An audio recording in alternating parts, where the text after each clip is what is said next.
So, on Wednesday afternoon, as we all know, domestic terrorists stormed Capitol Hill, interrupting the Senate as they worked to ratify Joe Biden's win. And the NBA once again found themselves in a strange position to respond to this chaos. So, during Wednesday night's games, the Heat and the Celtics kneeled during the national anthem. The Bucks and the Pistons went through with the opening tip, knocked the ball out of bounds, and then kneeled. Many of the athletes have spoke out on social media, including Doc Rivers and LeBron James. And so the NBA, like they did in their response to the COVID crisis and throughout the entire Black Lives Matter movement, have really found themselves to set a precedent in how to deal with these massive social issues. And so I think that this has brought a lot of athletes to grapple with the reality of how to be both an athlete and an active citizen. So, Chris, I've seen a lot of people actually bashing athletes and sports places and saying that they should only focus on the game and not make any statements. So, where do you really think that athletes fit in speaking out? Well, I think you're right that the NBA is sort of setting a precedent and forming a framework for how athletes should discuss what's going on. This has not been a year where you can just go play sports and not think about or not respond to the events of the outside world. I mean, we've all been forced to reckon with what's happening in our politics, what's happening in terms of public health, and I think NBA players, specifically the leaders of the sport, take LeBron James, the best player in the sport, and take Doc Rivers, a prominent coach, as people who need to say something. It would almost feel wrong to not say something. And I'll add my name I'll add my voice to the condemnation of what happened on Wednesday. A disturbing moment for our country. And there is no other way to think about it other than disturbing. And these players see it, and I don't know how they don't say something. So I'm really glad that somebody like LeBron James stepped up and Doc Rivers, and importantly, added an element to the conversation that is a part of the conversation that needs to be a part of the conversation, which is the racial inequity that exists in the country. Could not have been seen more plainly than it was on Wednesday. Talk a lot about white privilege, and people have a hard time with that term, understanding that, feel like certainly it doesn't belong in sports.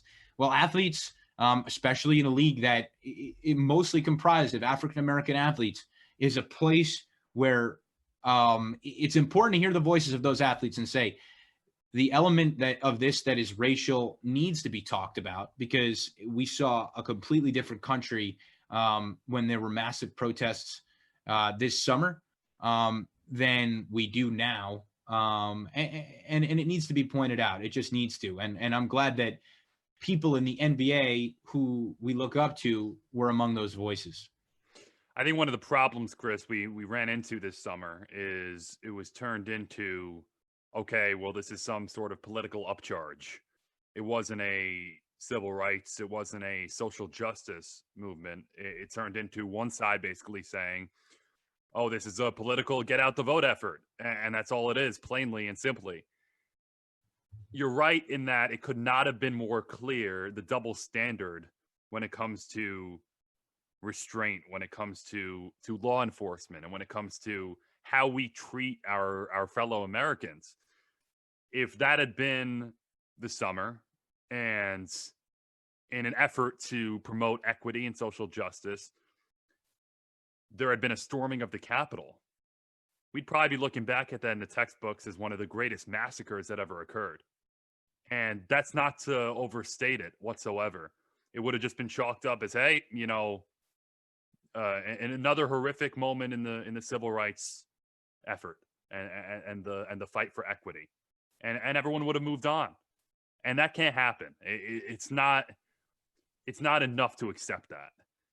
What you had was, as Kayla mentioned, domestic terrorists who charged into the Capitol building, which is in my mind, the most significant beacon and symbol of democracy we have in this country.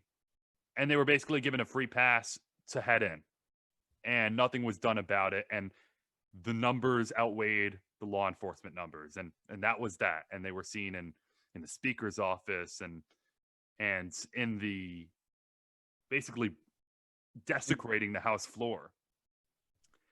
And to think that anyone of a different race or creed would have been allowed that access, I think you're lying to yourself. So when we use the terms, white privilege, and when NBA players speak up, and NBA players kneel, people talk so much about protests and rioting. People went as far to have a problem with people executing the most non-violent protest measure there is, which is taking a knee. And all of a sudden we're picking and choosing which ones to get frustrated at. I just think there's a lot of disconnect, and you can't fault people like Doc Rivers or Greg Popovich for making their platform heard. Because Chris, as you know, this entire year, you can't go about your daily life without hearing about one of these events and having a reckoning as to what's going on. So there are double standards. And if you think there aren't, and it's just being shoved in your face and you're uncomfortable with it, I think there needs to be some sort of reevaluation and some sort of conversation about what's actually transpiring. Because if those had been foreign actors or even domestic actors of a different race, it would have been treated in a far different light. No, I totally agree. And I said this when it happened. I was like, imagine if this was people of Middle Eastern descent or people even of another color, the reaction would have been just so different in all of it, in all of the media. And that's why I specifically wanted to make sure that it was pointed out that it's an act of terrorism. There were bombs in the DNC and the RNC. I mean, this isn't something that you can just pretend didn't happen and play your basketball game afterwards. This isn't something that you can wave off. I mean, this is a huge deal. This is an attack on our Capitol. Something especially sad and traumatizing, I think, is that the Confederate flag was there with them, and this was the first time it actually ever walked through the halls of Capitol Hill ever. I mean, it never got there during the Civil War, and here in 2021, I mean, that is horribly traumatizing, I think. And so I have actually seen a surprising number of people wish that, we just didn't talk about it, like that people just went along with the game and that sports places didn't cover this. And I just think that's, how can you be that blind to this? This is horrifying, and it's something that's incredibly traumatic. And athletes are people, and athletes are citizens, and so they have a right to speak out. And I think specifically in the NBA, where I think the stat is 75% of athletes are African American, this is something that affects them deeply, and that they have an absolute right to speak out about this and kneel during their games. And I mean, I think about Colin Kaepernick when he kneeled so many years ago, and we were all of the media was like, oh, can't believe that happened. That's so disrespectful. But this is okay. But rioting against the Capitol, that's okay. And comparing one to the other is the people who compare what happened at the Capitol to what happened over the summer with riots that happened in the wake of those peaceful protests. I think there's a disconnect there too, because of not only what transpired, and Chris, we were talking about this during the week. How does it happen? This is the Capitol building. Yeah. It's made out to be one of the safest places in America. If I tried to hop the White House fence, I would be shot down. So why was there access to congressional offices and the House floor where you were certifying a presidential election? Had to be paused. And if it wasn't for one smart senator who took the electoral certificates with them when the attack occurred, those wouldn't have existed either. So you knew that day was coming. You knew the rally was coming. You knew people were going to be in front of the Capitol. How does it happen? And again, there's a disconnect as to the color of people's skin and race and what the response would have been in different circumstances. Well, notably, the White House was a place that was totally protected and totally safe during that time, because the occupant of that of that sacred building, also another sacred building, unleashed this mob on the seat of American democracy. So, I mean, I really have no hesitation to say that. That's obviously a huge part of the tragedy here. Why the quantity of this tragedy, if you will, is so large, because it was unleashed by the president of the United States, the person sworn to protect the country, and to protect and uphold its democracy, was the very enemy to it. So that's a huge part of the tragedy here. And this was, let there be no mistake, an insurrection. And the proceedings of a liberal democracy, the greatest constitutional democracy on earth, were interrupted. And I am no historian, but I don't know that we could find another moment where that happened. And Kayla mentioned even the Traitorous Confederacy failed to do that to the United States of America. So the significance is obviously enormous. I think, Emmanuel, you mentioned that the disconnect, right? And where people might be uncomfortable and how perhaps they should reevaluate. Well, that really is where something like the NBA can come into play. And that's why it is a part of this landscape of activism and education and conversation and discussion, especially about issues of race, where we admire athletes sometimes who are of a different skin color.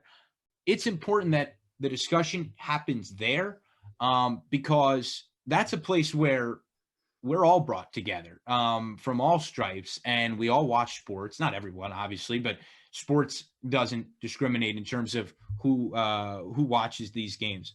And when that's the case, it's a place of power to be able to speak to people who may be uncomfortable, and that they should overcome that discomfort about these issues. And that's the power in it. And that's why not only would I not criticize Doc Rivers and LeBron James and others who have spoken up, but I would praise them.